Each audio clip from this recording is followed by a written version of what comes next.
देखो भाई रही क्वेश्चन नंबर देखो 9। आ जाओ आ जाओ आ जाओ आ जाओ।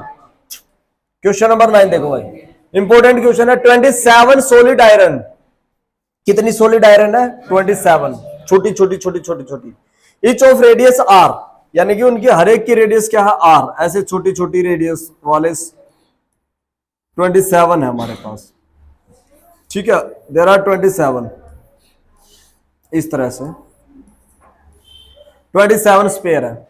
इन सभी स्पेयर्स को क्या कर दिया?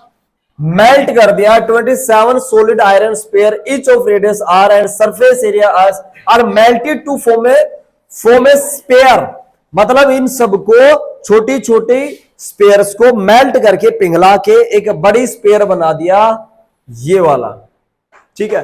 अब भाई देखो, इनके जो सरफेस एरिया और जो वॉल्यूम है वो कब चेंज होती है? किस पे डिपेंड होती है? वो डिपेंड होती है आर पे, रेडियस पे। भाई रेडियस छोटी तो सरफेस एरिया छोटा, वॉल्यूम छोटी। रेडियस बड़ी तो सरफेस एरिया बड़ा, वॉल्यूम बड़ा। तो दैट मीन इन सभी 27 के 27 स्फीयर को मिला के एक बड़ा स्फीयर बना दिया।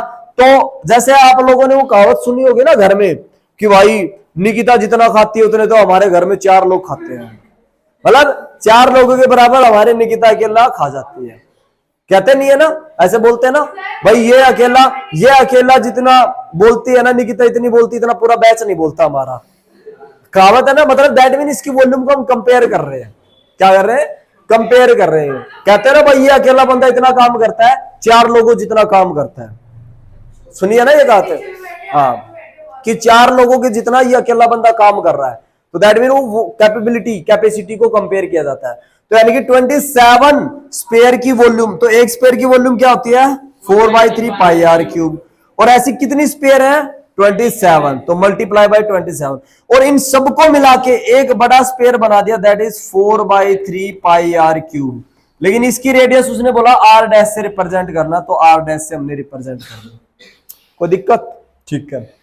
4/3 से 4/3 कैंसिल कर दिया, पाई से पाई कैंसिल कर दिया, and the remaining things is what? 27 R cube is equal to में आर डैश क्यूब, ठीक है ना। ये जो क्यूब दिख रहा है ना, क्यूब, ये इधर लेके आऊंगा, then it's become a cube root. क्या बन जाएगा ये? 27 आर क्यूब, क्यूब रूट बन जाएगा। ये क्या बन जाएगा? Cube root. क्यूब रूट मतलब ये किसी का क्यूब है और ये भी किसी का क्यूब है ना। तो यहां से हम क्या लिख सकते हैं? इसको मैं ये भी लिख सकता हूं 27, यानी कि इसको लिखा जा सकता है 3 की पावर 3 इंटू में r की पावर 3। और इसको क्या लिख सकते हैं हम? 1/3 इज इक्वल टू में r। देखो भाई स्क्वायर है ना, ऐसे रूट लगा होता है तो इसका मतलब होता है पावर 1/2।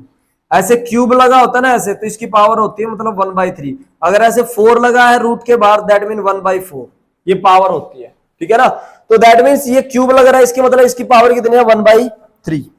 क्लियर है ना। सो यहां से 3 इंटू में r, इन दोनों की पावर सेम है तो मल्टीप्लाई करके होल पावर, और उसकी भी होल पावर क्या?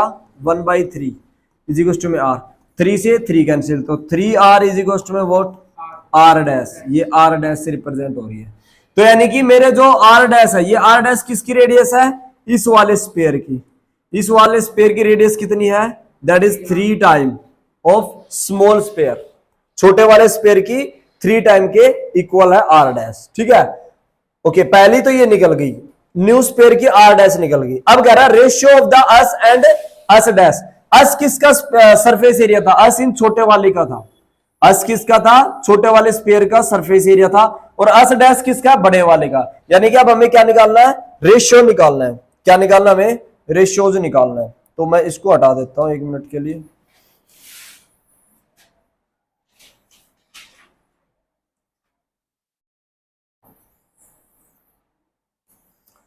तो अगर हम रेशियो निकालते हैं तो क्या करेंगे? यहां से सरफेस एरिया